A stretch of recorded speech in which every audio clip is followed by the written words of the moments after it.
Well, I'm here today to reiterate Wilmington's strong opposition to North Carolina Senate's proposed sales tax redistribution plan, as you've heard. Also have with me here Councilmember Laura Padgett, who's also deeply concerned about these effects upon our city's budgets.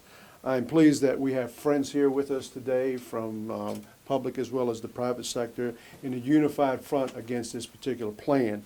While the Senate has now revised their redistribution plan to one that is a 50% point of sale and 50% per capita, Wilmington and the surrounding communities' losses remain beyond comprehension and would likely cause deep service cuts and or tax increases.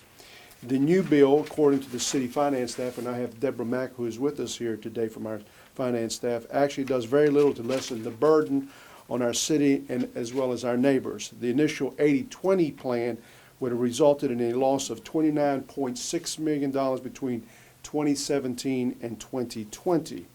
The revised 50-50 plan would result in a loss of $22.4 million during that same period. So very little changes for the city of Wilmington, and it's a very significant impact upon us. The loss would mean cuts to city services and likely increases to taxes at the local level. On the subject of taxes, the aim of this plan is supposed to assist more rural communities to invest in capital projects and education-related improvements.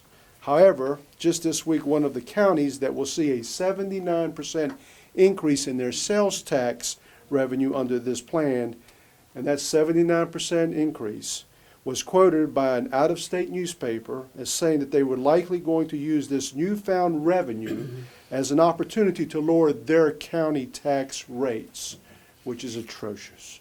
Again, please understand that my city and our taxpayers will lose over $22 million in the next few years and in hard-earned sales tax revenue and face the potential for property tax increase so that in turn another county can reduce their property taxes.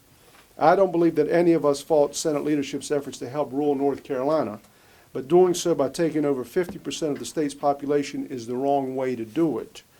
The 23 counties and countless cities and towns that stand to lose substantial revenue already give substantial amounts to benefit the state as a whole.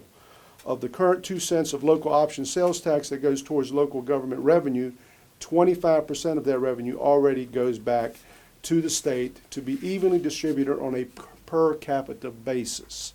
This is a key point that is often overlooked in the discussion that we are literally the only state in the nation that distributes a local option sales tax on a per capita basis. The Alliance for Prosperous North Carolina letter that all of our organizations signed on to and released just yesterday shows that this is not a rural versus urban issue or coastal versus western North Carolina issue. If we are to move forward as a state, then we need to come up with solutions that reinforce that we are indeed one North Carolina rather than plans that will only serve to divide us and weaken our greatest job generators. Finally, I want to thank the leadership in the North Carolina House for their continued opposition to this plan, and I want to applaud Governor McCrory for his continued commitment to veto any redistribution plan, no matter in what form of a legislative vehicle it comes in. So thank you very much. Next.